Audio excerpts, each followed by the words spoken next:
It was another nail-biter of a game for the Broncos last night, but they pulled it off, beating Houston 18-15. Here to talk about the game and what's next for the team is our insider Mike Klis with Klis's Mike Drop. Hey, Mike. Hey, what's going on? Yeah, welcome to Klis's Mike Drop, the highest rated 6 minutes in Denver television going on right now. What a comeback for the Broncos once again. They're the cardiac kids. When the Houston Texans failed to get those first and goal at the 1 on one drive and first and goal at the 2 on the next drive, you just knew that the Broncos somehow, some way were going to win the game. I mean, how could you not feel that the Houston Texans blew it by not putting the Broncos away when they had a chance? This was a piece of cake. The Broncos were only down 15-7 going into the fourth quarter in this one.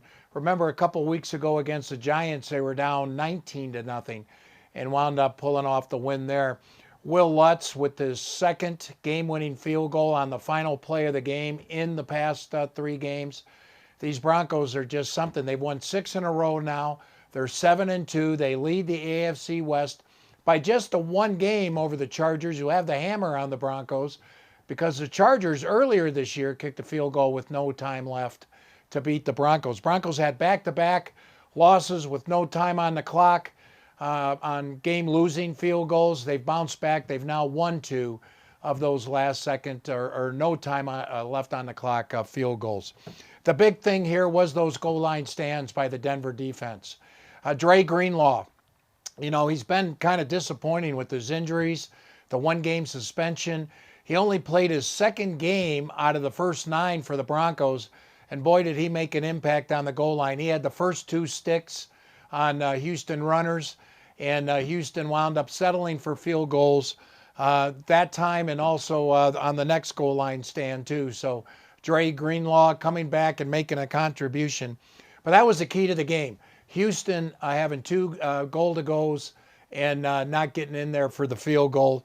I think it would have been a different game, obviously, if C.J. Stroud winds up playing the whole game instead of getting knocked out with a concussion by the Chris Abrams strain clean hit, which the refs agreed. I think Broncos country agreed.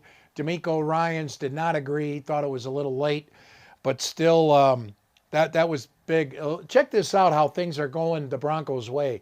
They play the Cincinnati Bengals without Joe Burrow. They play the Houston Texans without C.J. Stroud.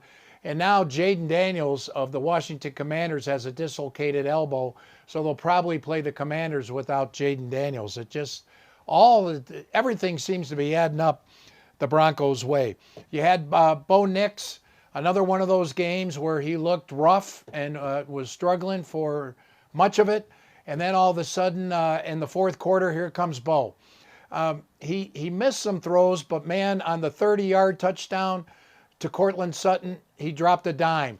On the touchdown pass to R.J. Harvey, he was wide open. He hit him.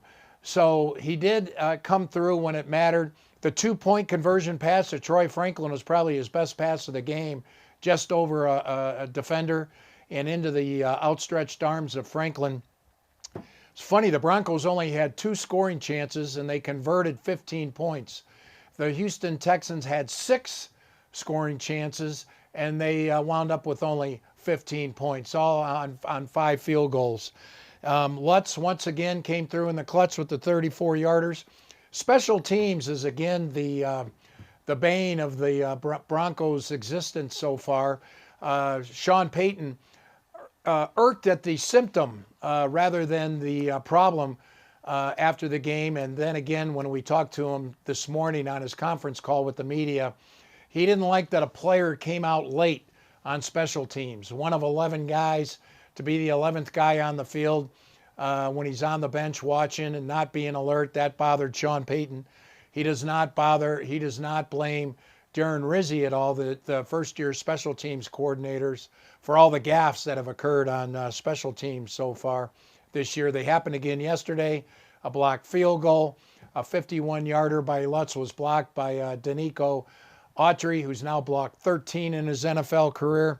So there was a 45-yard run back on a punt, and then Michael Bandy fumbled the ball away on a punt return. So The problems still exist on special teams, but Sean Payton says they'll get those cleaned up. On Tuesday at 2 o'clock is the trading deadline. The Broncos are buyers. You know, at 7-2, they're not going to be selling off any players looking for draft picks. They're going to be looking to maybe add a player or two and giving up a draft pick or two. Not too high. I doubt it's a first or second rounder.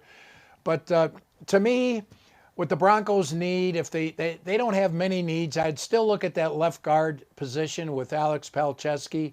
You got Chris Jones coming up for a couple weeks, the fine defensive tackle for the Kansas City Chiefs. Palczewski, by all accounts, is doing very well. And Ben Powers is supposed to be back by the last 2 or 3 games of the season. So that's a tricky one, whether the Broncos do anything. I wouldn't be surprised if they do nothing.